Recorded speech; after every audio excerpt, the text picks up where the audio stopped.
Greetings, nerds. This is SNN Nerd. I'm your host, Sarah Belmont, and with me, as always, is our Mr. Producer, Will Polk. How are you doing tonight, Will? Doing very well, Sarah. How are you?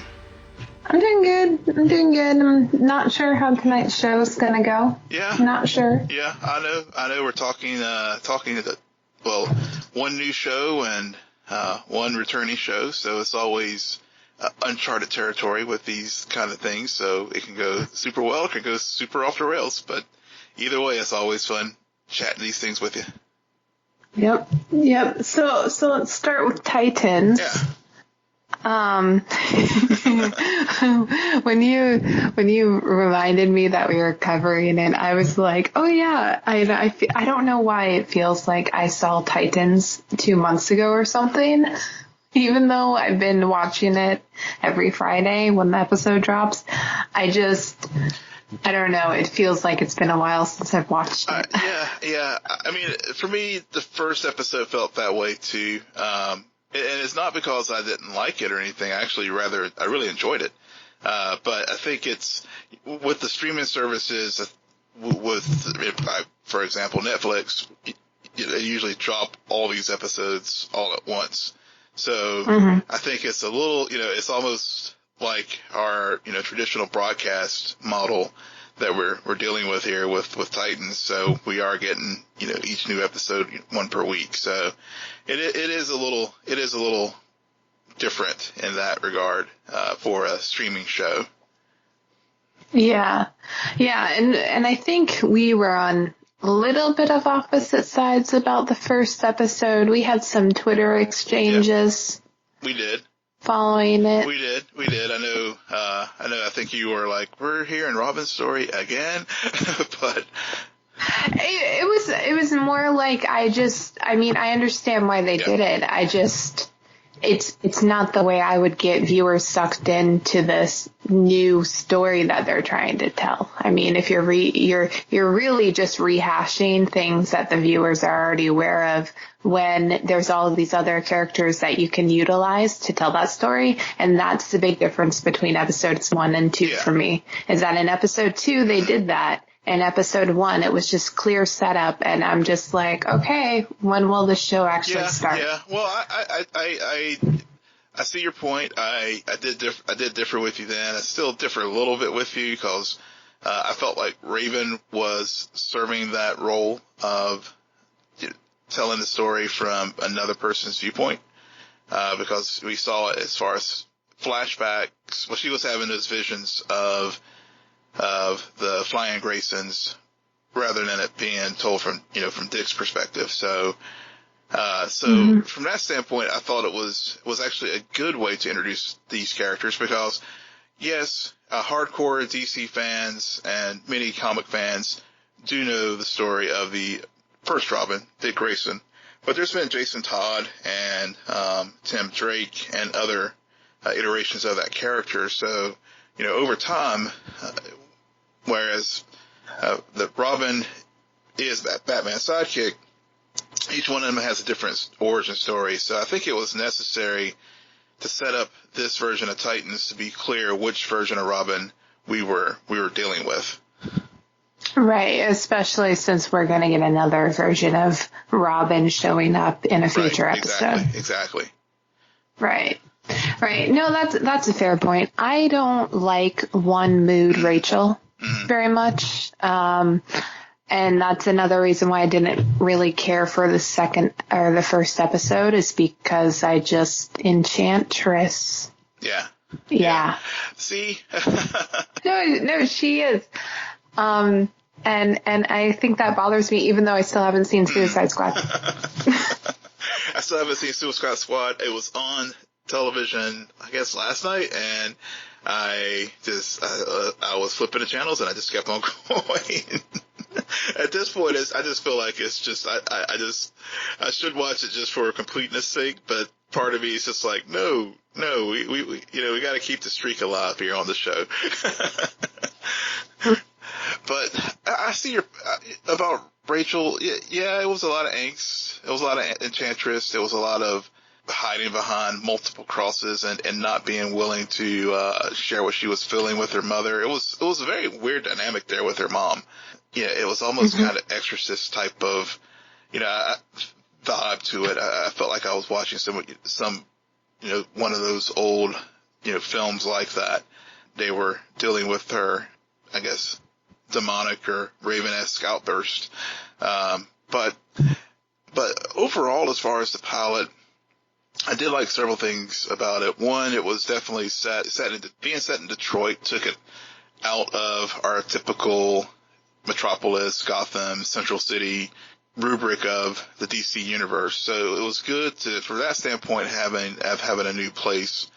I thought the introduction, quite frankly, the star of the first episode was definitely Starfire, and just her introduction, being the amnesiac in Russia. As far as time period, it was ambiguous. As far as, was it happening contemporaneous with what was going on with Dick and Rachel, or was it a little earlier?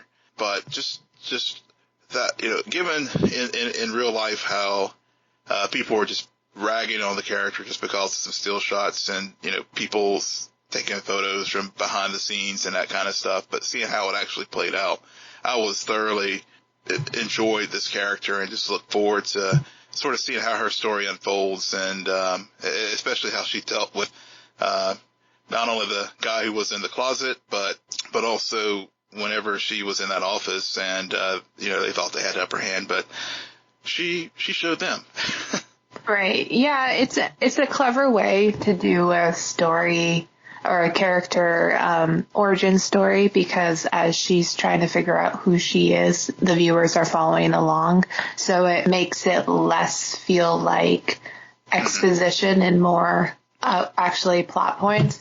And there's going to be a tie-in, because clearly she's gonna try to find Rachel, and whether she's good or bad, that has yet to remain. But yeah, so we don't know if they already know her or if she's going to become a new, at first, enemy and then friend, and how that will all work out. So yeah. Meanwhile, in the second episode, you have Hawk and Dove, who we're introduced to, and it's pretty much their story as Robin tries to dump Rachel on to them. And we learn that there was an affair and a crazy family and assassins, and is Dove dead? Is Dove dead? She's dead? Are you confirming this? No, I'm not confirming or denying anything. I did read a spoiler, but I don't know if I should put it out there or not. But, depending on when we drop this episode, people will either know what happens or maybe not. I will say... No, sir. You do not say, I read something and not put it out there. So if listeners, you don't want to know what Will read, then I suggest fast forwarding the next 2 minutes. Will, tell me what you know. So, spoiler alert, yes, Dove does survive. Okay, I knew it. Because I looked up her episode history in IMDb, and I'm like, I'm pretty sure she's going to be still alive. They wouldn't do that. They wouldn't, yeah. But will it be, it may not be one of the, our Arrowverse, pop-up, you get, mortally injured, but then next week you're just, back in the fight, kind of deal. So it seems like they will keep it, try to keep it more grounded, like this show, so far seems to be doing, given that it is a superhero show. But, I really like this episode. I mean, just the way it started with Hawk and Dove, and, Hawk basically, his introduction was it reminded me a lot of, Black Widow's introduction in one of the early Avengers movies. The first one. The first one, The first one. And how, she seemed vulnerable, but in actuality, they had the situation under control for the most part. Even with castrate man. But, I think the way they introduced these characters, showed that how this is a much larger universe, and also gave deeper context, obviously, to Robin's feelings towards Batman and what's sort of driving Robin not getting connected to people, because obviously, but when Raven touched them, Dove, she had to flashback to Robin and Dawn's relationship years ago, which of course, still is a very sore point for Hawk, especially when Dick shows up. But also just the toll that being a superhero and crime fighter takes, because, you look at Hank, and he's dealing with all these war wounds of being in the fight, and needs a hip replacement from all this beating that he's taken over the years. So, it's a good tonal shift for these shows, is to show that, doing this crime fighting does take a toll on people. And, it gives, to me, it makes me care more about these characters. Well, it's a good point of contrast, because you meet Robin in the first episode, and clearly he's still battling a lot of emotional scars and inner demons that this life put on him. And he started off at a very young age as well. And so he's kind of put up the hood, but you also, and I'm going to say the hood or the cowl, too much Arrow talk for me, I guess. I don't know.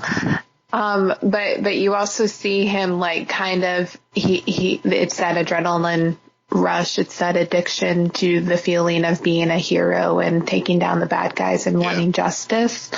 So we do see him battle off a bunch of goons in the first episode. And then to contrast that with Hawk and Dove, I mean, even Dove is, she's not right. Like, granted, what happens to her at the very end, clearly, but she's kind of like, okay, this can't go on forever.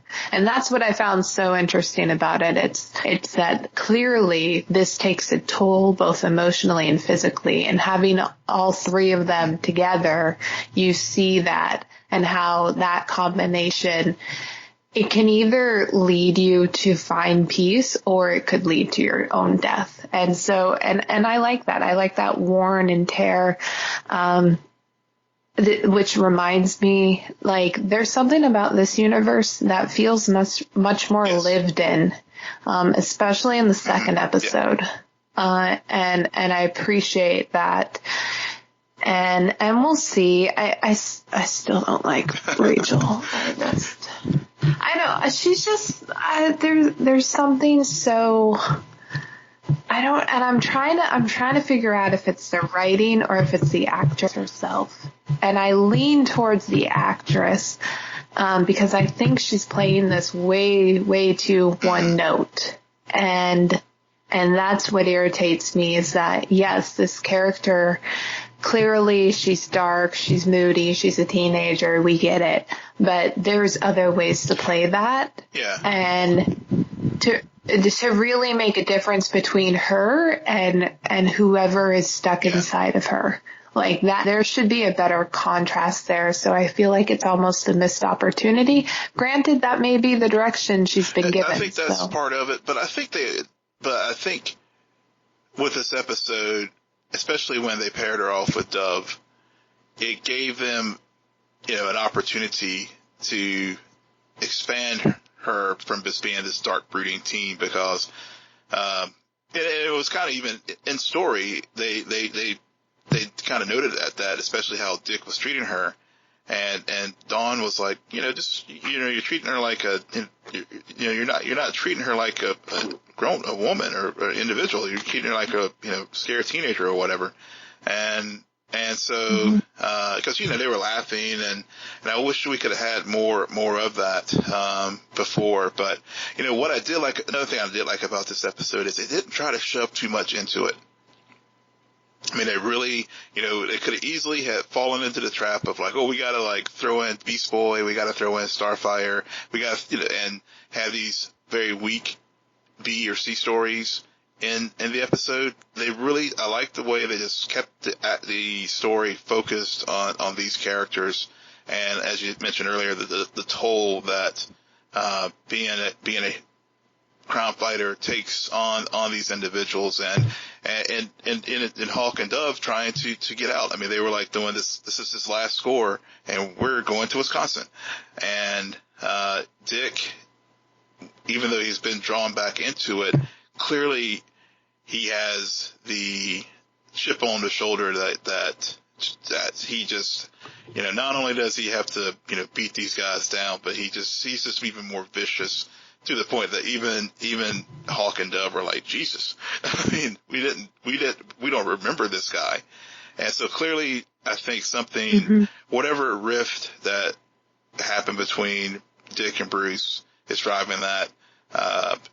Whenever he had his interactions with Alfred, just to wire him the money to help him with this scheme of, dumping off Rachel with Hank and Dawn, the estrangement there was also in that short conversation that they showed. And again, it just gets to that, it gets to, they're trying to, I guess, the parallels between, what's happened with Dick and his upbringing versus what's happening with Rachel, and as far as her, eventually coming into this world. Dick basically has these shields up where he is constantly pushing people away and not getting close so he doesn't get hurt. Whereas I think Rachel, it seems that she wants to get to have some deeper relationships, but people keep letting her down, like Dick has. I don't know if people keep letting her down, or she's kind of getting in her own way. I mean, if I saw what she could do, I'm maybe not the same room as her. It's just a personal preference. That's all I'm saying. That's true. There's some justification here, and she gets it. I think to a degree, she also fears, just as anybody else around her who sees it. She understands the fear, but how is she supposed to navigate that on her own? Yeah. And so clearly she needs help, but she's also, and she was drawn to him. There was something about it that just like how she has a demon inside of her almost, there's clearly also the opposite side, the good and the karma and the good fortune. So I think she's navigating that, and she's seeing how that's also directing her to the right people at the right time, and who can bring familiarity. And I think that was, you made a very good point there. And I think Dick doesn't want to, he's like, I'm not good with family. At the end of the day, they will form this new version of Titans, and he will take that. Spoiler alert. But it's not but again, what I like about this show is it has taken a very well-worn team that's been out there for years and putting its own spin on it. So you have the characters, but this is its own universe. So did that article that you read tell you that they were going to form Titans at the end? Of course not. No, it didn't. No, but I'm trying to assess all of the scoop that you have that you withhold. No, I'm just stating the painfully obvious that obviously they don't have a show called Titans without them being a team. Oh my God! All right. So we paid we paid the money, and it seems like we're both satisfied at this point. They still got plenty of time to screw this up. You never know, but it's a good. I mean, clearly, I think they had enough positive buzz from the various premieres, and I mean, it's getting a very solid rating on IMDb. It has like an 8.1, and even though we're not big fans of Rotten Tomatoes, it's got an 81% freshness rating on Rotten Tomatoes. So people are enjoying what they see. So. Yeah. I mean, it's already been renewed for season 2. Clearly, this is going to somewhere, and there will be a lot of chaos. Maybe. Maybe DC should just give up on the cinematic universe. Just focus on this. It's been better. It's been better than what they've put on the big screen so far. with the exception of that's so. My friend, Daredevil season 3 dropped on Friday. How far did you get? I have not watched a single episode, unfortunately, but I hate that to show everybody. No, but I want to use this as an opportunity for you to share with our listeners your impressions of it, and then when I do watch it all, I will give you my 30-second or so thoughts on it when we have a future show. Okay, first of all, everybody, Will told me he was going to watch Daredevil season 2 pretty much all year. Still hasn't happened. So I don't think he's ever going to watch Daredevil season 3. I really doubt it. I will get to it. I even started it. I started it this evening, but yeah, just didn't get a chance to finish episode 1. So. Well, yeah, it took me 2 nights to finish episode 1 because episode 1 is a prologue that nobody asked for and the show really doesn't need. Like, you can watch the trailer for season 3 and you know what's going to happen within the first 2 episodes. It is as clear as day. I skipped through it. I honestly did because I was just like, don't care. Then episode 3 happens, and episode 3 is called No Good Deed, and it has some of the best writing that I've seen. Yeah, and I did read that article that you sent to me, and I almost, in all honesty, I read, not only from your rundown and your comments, whenever we were just planning for tonight, but also, just other, reviews I read on episodes 1 and 2. Folks were like, definitely the consensus was to just skip episode 1 and go straight to 2. Yeah, and I don't even know if you need 2. It's really, you know where this is headed. And I think I liked episode 3. That's really, things really start to happen. And then it goes on this series, and this show, it's a slow burn. It is. It really is. I actually found myself not really paying attention to a lot of the fight scenes, really? Surprisingly. Is it? I've seen. Is it that is very familiar at this point? Because we with these shows, we've, had multiple iterations of them now and similar choreography and, creative teams. So is it just getting kind of played out? Well, yeah, that's what I was going to say. It's not even like similar. It's just that that's not why I watch these shows. I really don't. I'm not an action person. I like drama. I like good writing. I like good character development. And that's why I watch these shows. So in a weekend where I had a few other priorities going on, I decided to save time, but also to make sure that I did my homework. Yeah. I skipped. It's not even like I skipped it. I would just be looking at something else while listening to hiya. I mean, the show is good. There were a few times when I would miss a fight scene and then I would go back through it, because this season 1 is the introduction of Kingpin, and they do his story. Season 2 is Punisher, and season 3, it's all about Bullseye. Although it's not about Bullseye, it's about Dex. And he gives some really good fight scenes, especially in this one episode called The Devil You Know. The ending fight scene between him and Matt Murdock is really genius.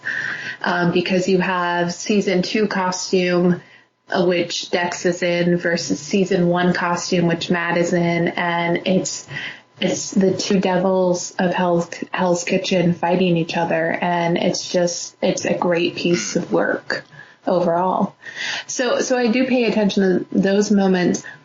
The scene, I just watched it about 2 hours ago, but we talk a lot on this show about Iris West and Felicity Smoke and those characters and the utilization of characters. Daredevil season 3 is slowly becoming Karen Page's story. And there's a scene between her and Fisk, which is just superb acting. And it is so well done. And I was seriously just like half looking away because I'm like, is he going to hit her? Is he going to hit her? And this is intense. Oh my God, what's going to happen? And it's just this great buildup of anger. They're playing mental chess with one another. And it is fascinating to watch. Like that, when I saw that moment, I was just like, this is why I like these shows. You know, it took me a while to get into this season, but I'm starting to get some of the payoff. And Agent Naeem, that guy, he's got a world of hurt coming for him. Like, this season is really about how your best intentions can lead you so far astray, and how corruption really works. And it is really remarkable what they're able to do with these characters across the entire board, from the FBI agents to Matt, to Karen, to Foggy. Everybody finds themselves backed up into a corner. And it's all based off decisions that not only they made in this season, but all the way back in season 1. So let me ask you this, because, and it's more of a question of how is it like our other prior seasons with these shows that really episode 6 is like the tipping point, and then things just sort of flow from there? I mean, does it come earlier? No, see, what I'm figuring it out is that they reversed it. I think that there's a bigger payoff. Like, I just finished episode 9, and it's building and building. And so I think that the reason why it's such a hard season to get into is because they put the prologue at the very beginning, those first 2 episodes, and then you're in it. And every episode, it starts to get a little bit more momentum and more momentum. And so I feel like it is really going somewhere, while in the other seasons of these shows, it's felt like it started off strong and then it saved an epilogue for the last few episodes. And that's why the ending always falls flat. But I think that the writers did the exact opposite this season. Okay, because I know for me that's been a hard thing about some of the other, not necessarily DareDevil because I haven't seen it, but the other series, it just seems that they just, they start off slow, they hit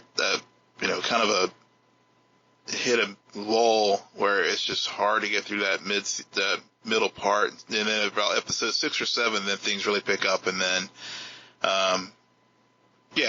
the payoff's at the end. But it's just hard to get to that point, especially for casual viewer like me who's not as, I am not admittedly a big fan of the Marvel Netflix universe as I am, obviously the Arrowverse or even the MCU. So, that's good. That's interesting to hear you say that. Yeah. I think that I see the momentum because I more understand what happened in season 1. There are a few ties in that I'm not sure if you're going to be as like, oh my God, I can't believe they called that back up again. And what's going on and who are they talking about? But I do think that there's enough of this is brand new information going on to where you'd be satisfied. But, there's still a few episodes where they can screw it up. Speaking of Netflix, there's so much conspiracy theories about this going on now. Considering 1 week Iron Fist gets canceled and the next week Luke Cage gets canceled. Friday news dump. I mean, Netflix still doing that.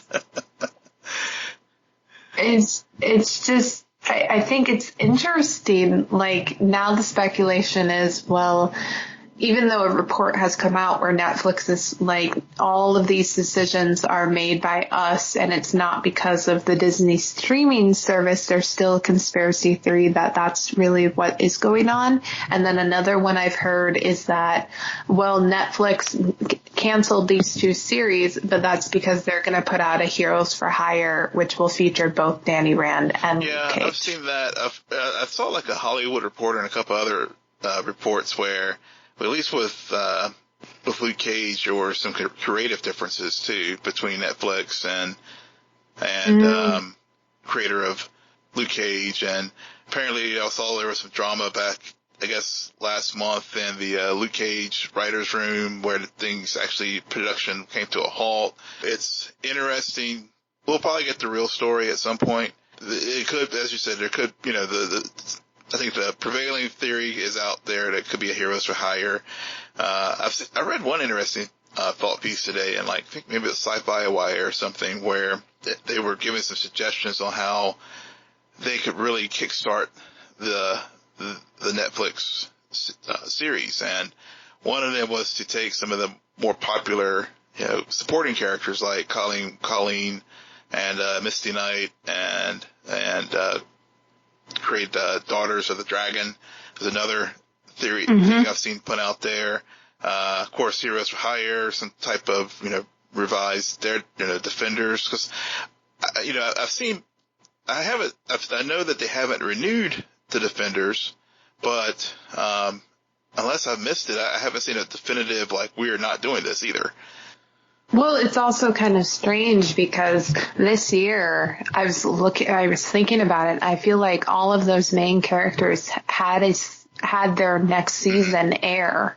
Like it was just like every other month a new Netflix season would drop. Yeah. It was ridiculous. And there was never ever talk about Defenders season 2 is coming. So it almost felt like they wanted to see if one of the reasons why Defenders fell flat was because people are just starting to lose interest in these stories, and if there's another way to tell it. And there could be that too. I don't know. I mean, Punisher 2, that's coming next year still. That's still planned. And based off of the ratings of Daredevil season 3, I have a feeling that that's going to get renewed. Jessica Jones is the one I'm still up in the air about, because a lot of people did not like Jessica Jones season 2. And the creator and showrunner, she's actually moved on. So far season 3 so far is still, from what I've read, is still a go, but it's going to be new creative, leadership at the top. So, which is not, end of the world. I mean, that happens with shows. I mean, look at Arrow. I mean, even Star Trek Discovery, show that I really enjoy, had, turnover, between seasons 1 and 2 as far as the executive producer. So, things happen behind the scenes that in some cases sometimes it's for the better that there is, change at the top, because it does give, new energy to a show where, things do get stale, especially with the way this universe has sort of unfolded. Maybe it was just too much. Maybe it diluted the product by having all these standalone shows, and maybe it would be better for Danny and Luke to be together in a Heroes for Hire or Power Man and Iron Fist type of show. Yeah, I love that. I don't know how you get there though. Because I know where both of those seasons ended, and you do too. Now that I think about it. I did finish those 2 shows. I did finish those 2, and I finished Jessica Jones season 2, and somehow I slogged through most of the Punisher. I think I may have been Yeah, but I just don't know how you get either Luke or Danny to that, hey, this is what they did. And I'm like, but the last time I saw either of these characters, this is what they were doing. How did we get there? And if there is a Jessica Jones season 3, you gotta bring back Luke. There should not be Jessica Jones without Luke Cage. That shouldn't be a thing. I'm sorry. That's part of the reason why I didn't care as much about season 2, other than a lot of the mom stuff that I don't think was necessary at all. It was a hard watch. So it was hard, and season 1 is so brilliant. Exactly. It just boggles my mind. But I really, all 3 of those characters are so interconnected that. Sure, cancel all of their own shows, but you better bring them back in a place where we can get to know them as a team, and they all belong in this universe. Like, I feel like why Daredevil I wouldn't add in there is because they've kind of with his show have created a single, like, this is Hell's Kitchen, this is my turf, this is my story, this is Kingpin. And the character who really goes back and forth is that Karen Page, and Punisher belongs in that story as well. Anyway, I'm getting off topic. No, you're not. No, you are on point, because you're right. I think the other 3 characters could coexist together in a show very well, but because we saw with the Defenders having all 4 of them. Yeah, Matt, maybe have Matt, maybe not as a regular, maybe he could just be a recurring character on the Heroes for Hire type of show. Yeah, maybe. Yeah. We'll see, All right. Will, why don't you tell our listeners where they can find you? Yes, you can find me at Will M. Polk, that's WILLMPOLK, and I will do my homework and watch Daredevil 3 and give you my thoughts. No, you won't.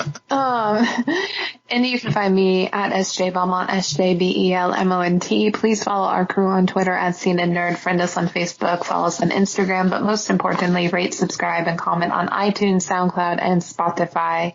Good night, Geek Out. You're welcome.